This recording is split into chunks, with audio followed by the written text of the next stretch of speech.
भोपाल में लगातार खबरें प्रकाशित होने के बावजूद भी आबकारी विभाग गहरी नींद में सोया हुआ है। खुलेआम शराब माफिया आहते चला रहे हैं, जबकि आहतों पर प्रतिबंध है, लेकिन इसके बावजूद भी खुलेआम आबकारी विभाग की मिलीभगत से चल रहे हैं। सहायक आबकारी आयुक्त वीरेंद्र धाकड़ से जब पूछा गया तो उन्होंने वही पुराना राग गाते हुए जवाब दिया कि कार्रवाई की जा रही है। वहीं समाज सेवक और राजधानी के वरिष्ठ अधिवक्ता सुदामा प्रसाद चौरसिया ने आबकारी विभाग और नगर निगम पर गंभीर आरोप लगाते हुए कहा कि प्लास्टिक के डिस्पोजल और पॉलीथीन पर प्रतिबंध है, इसके बावजूद भी आहतों पर खुलेआम उपयोग हो रहा है। उन्होंने यह भी कहा कि एमआरपी से अधिक मात्रा में ग्राहकों को शराब बेची जा रही है, एक प्रकार से लूट की जा रही है। जिला प्रशासन को संज्ञान लेना चाहिए और इस पर तत्काल प्रभाव से रोक लगाना चाहिए तथा संबंधित विभाग के अधिकारियों पर कार्रवाई की जाना चाहिए जो कि इस कार्य में लापरवाही कर रहे हैं। शराब की दुकानों पर शराब एमआरपी से ज़्यादा बेची जाती है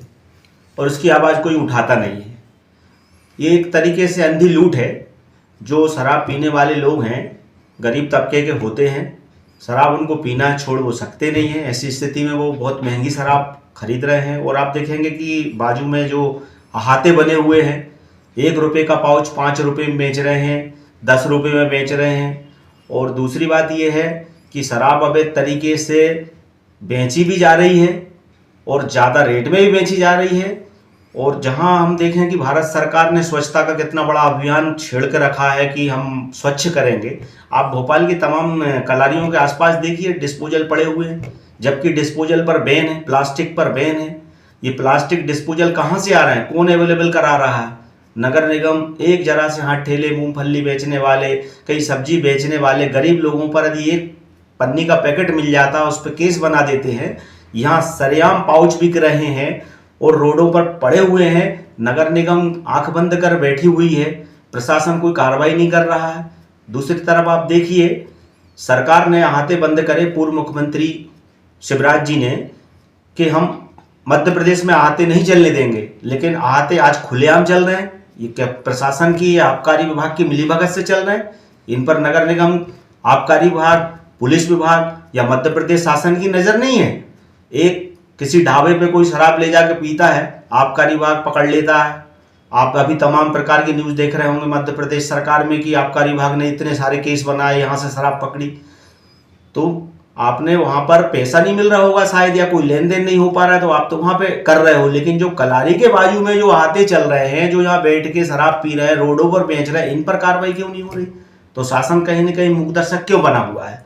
तो मेरा इतना निवेदन है कि जो शांति व्यवस्था जो बनी हुई थी, वो शांति व्यवस्था आहते खुलने से हमारी महिलाएं जो सड़क के किनारे से निकल के जाती हैं, उनको भी बहुत तकलीफ होती है।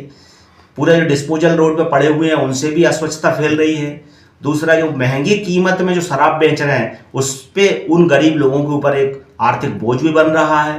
तो मेरा इतना निवेदन है कि पुलिस विभाग जागे, नगर प्रशासन जागे, नगर पालिका शासन जागे और मध्य प्रदेश सरकार की जो प्रशासनिक शक्तियां हैं वो अपनी आंखें खोलें और उन पर सख्त से सख्त कार्रवाई करें, ऐसा मैं कहना चाहूँगा। इसमें भी यही है कि वो चूंकि दुकान का पार्ट नहीं है, आयता हमारे यहाँ तो बंद है। अब वो आस पड़ोस में बेचते हैं, अपन कार्रवाई करते हैं और फिर अगर वो करता है तो फिर से कार्रवाई करेंगे। वही एक तरीका है कार्रवाई के अलावा। और हम पे जो केस बनता है, क्योंकि छोटे छोटे केस बनते हैं वहाँ, जो पीने वालों पे बनते हैं, हायता वाले बनता है, तो वो जमानती अपराध है, हम जमानत देते हैं, कोर्ट उन पर जुर्माना करता है। आप उसको बार बार करेंगे तो शायद उसको ज़्यादा सजा।